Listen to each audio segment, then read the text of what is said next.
ब्रह्मा, विष्णु और महेश की उत्पत्ति कैसे हुई? कहते हैं देवताओं में त्रिदेव को सबसे अलग स्थान प्राप्त है और इसमें ब्रह्मा को सृष्टि का रचयिता, भगवान विष्णु को संरक्षक और भगवान शिव को विनाशक कहा जाता है। ऐसे में कई लोग यह सोचते हैं कि त्रिदेव की उत्पत्ति कैसे हुई, अर्थात कैसे उन्होंने जन्म लिया इस संसार में। अगर आप भी इस बारे में सोचते हैं तो आज हम आपको एक प्रसंग बताने जा रहे हैं जिसे सुनकर पढ़कर आप समझ जाएंगे कि कैसे हुई थी त्रिदेव की उत्पत्ति। प्रसंग: भगवान शिव ने एक बार सोचा, अगर मैं विनाशक हूँ तो क्या मैं हर चीज का विनाश कर सकता हूँ? क्या मैं ब्रह्मा और विष्णु का विनाश भी कर सकता हूँ?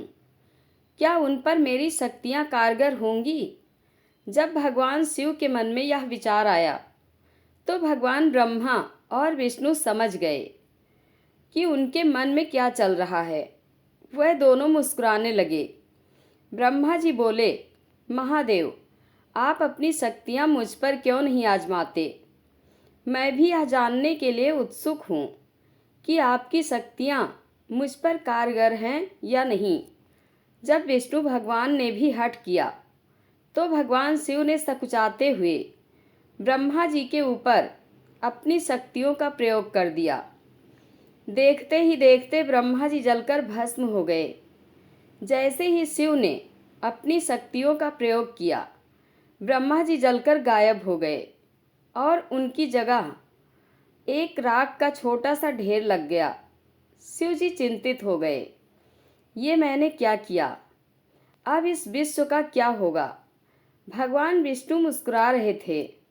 उनकी मुस्कान और भी चौड़ी हो गई जब उन्होंने शिव जी को पछताते हुए घुटनों के बल बैठते देखा।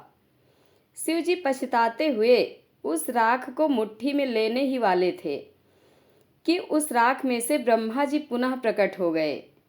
वह बोले, महादेव, मैं कहीं नहीं गया हूँ, मैं यहीं पर हूँ। देखो, आपके विनाश के कारण इस राख की रचना हुई और जहाँ भी रचना होती है वहाँ मैं होता हूँ, इसलिए मैं आपकी शक्तियों से भी समाप्त नहीं हुआ। भगवान विष्णु मुस्कुराए और बोले, महादेव, मैं संसार का रक्षक हूँ। मैं भी देखना चाहता हूँ कि क्या मैं आपकी शक्तियों से स्वयं की रक्षा कर सकता हूँ। कृपया मुझ पर अपनी शक्तियों का प्रयोग करें। जब ब्रह्मा जी ने भी हठ किया तो शिव जी ने विष्णु को भी अपनी शक्तियों से भस्म कर दिया। विष्णु जी के स्थान पर वहाँ राख का ढेर था, लेकिन उनकी आवाज़ राख के ढेर से अब भी आ रही थी। वह आवाज़ थी, महादेव, मैं अब भी यही हूँ, कृपया रुके नहीं, अपनी शक्तियों का प्रयोग इस राख पर भी कीजिए। तब तक मत रुकिए जब तक कि इस राख का आखिरी कण भी खत्म ना हो जाए। भगवान शिव ने अपनी शक्तियों को और तेज कर दिया। राख कम होनी शुरू हो गई। अंत में उस राख का सिर्फ एक कण बचा। भगवान शिव ने सारी शक्तियां लगा दी, लेकिन उस कण को समाप्त नहीं कर पाए। भगवान विष्णु उस कण से पुनः प्रकट हो गए और यह सिद्ध कर दिया कि उन्हें भगवान शिव भी समाप्त नहीं कर सकते। भगवान शिव ने मन ही मन सोचा, मुझे विश्वास हो गया कि मैं ब्रह्मा और विष्णु को सीधे समाप्त नहीं कर सकता, लेकिन अगर मैं स्वयं का विनाश कर लूं तो वह भी समाप्त हो जाएंगे, क्योंकि अगर मैं नहीं रहूँगा तो विनाश संभव नहीं होगा और बिना विनाश के रचना कैसी। अतः ब्रह्मा जी समाप्त हो जाएंगे और अगर रचना ही नहीं रहेगी तो उनकी रक्षा कैसी। अतः विष्णु जी भी नहीं रहेंगे। ब्रह्मा और विष्णु समझ रहे थे कि शिव जी के मन में क्या चल रहा है। वह दोनों मुस्कुराए। भगवान शिव ने स्वयं का विनाश कर लिया और जैसे वह सोच रहे थे वैसा ही हुआ।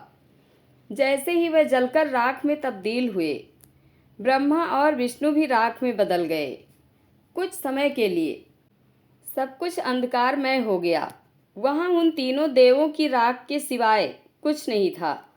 उसी राख के ढेर से एक आवाज़ आई, मैं ब्रह्मा हूँ, मैं देख सकता हूँ कि यहाँ राख की रचना हुई है। जहाँ रचना होती है वहाँ मैं होता हूँ। इस तरह उस राख से पहले ब्रह्मा जी उत्पन्न हुए और उसके बाद विष्णु और शिव जी। क्योंकि जहाँ रचना होती है वहाँ पहले सुरक्षा आती है और फिर विनाश। इस तरह शिव जी को बोध हुआ कि त्रिदेव का विनाश असंभव है। इस घटना की स्मृति के रूप में भगवान शिव ने उस राख को अपने शरीर से लेप लिया, जिसे शिव भस्म कहा जाता है। जय सदाशिव भगवान। धन्यवाद।